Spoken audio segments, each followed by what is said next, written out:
you spoke earlier about the regulator coming in and you being found non-compliant. This is just a little bit in terms of around what could that process look like? I know it's very hard to put value on it, etc. But what might that look like if you get the PRA or the FCA rock up at your door and want to investigate you as against some of the new legislation? What happens? Well, earlier on we talked about the personal liability as the SMF, either for the framework or not overseeing your own individual suppliers, vendors, or outsourcers. This is more at the sort of firm level. I mean, the headlines that people often focus on is the sort of regulatory fines that can be issued, and they've got some numbers up there. And post financial crisis, the numbers are even bigger. So the numbers have come down, but these things do ebb and flow. So perhaps they're now on the way back up. So the headline number is one thing, and that's across the industry, of course, the numbers that are there. But the reality is, and you've got a sort of picture there of an iceberg, that the regulatory fines is the tip of the iceberg. Firstly, there's this sort of brand and reputational damage as a result of the fine, which is often, if not always, made public.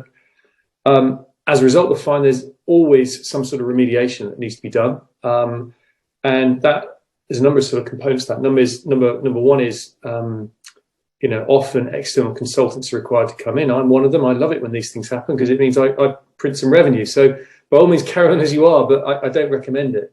So there's the consultant fees that come in, and they can rack up pretty quickly. Go to some of the big four consulting firms, and they'll put in teams of people down, and it's amazing. Once you've got a bunch of consultants in, they start finding other things as well. So you end up not just remediating that, but remediating other things. That's perhaps not such a bad thing, but you get my point. It's the consultant fees which can rack up very quickly. Even that, though, I mean, there's a number you can put on that. 100 grand with KPMG for a 2-month piece of work. Fine, it's 100 grand.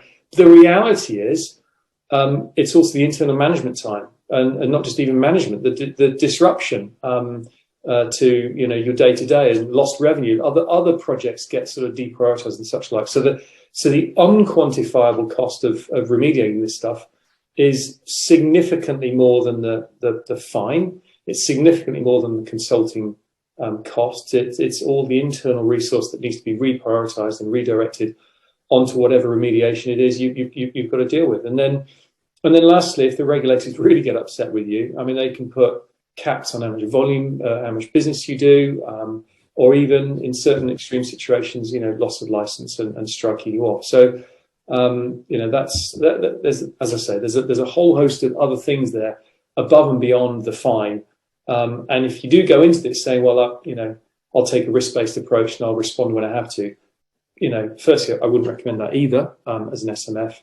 But just bear in mind, if you do go into that as a sort of risk-reward type analysis, don't just focus on the potential regulatory sanction. The risk is significantly greater than that. Thanks, Stephen.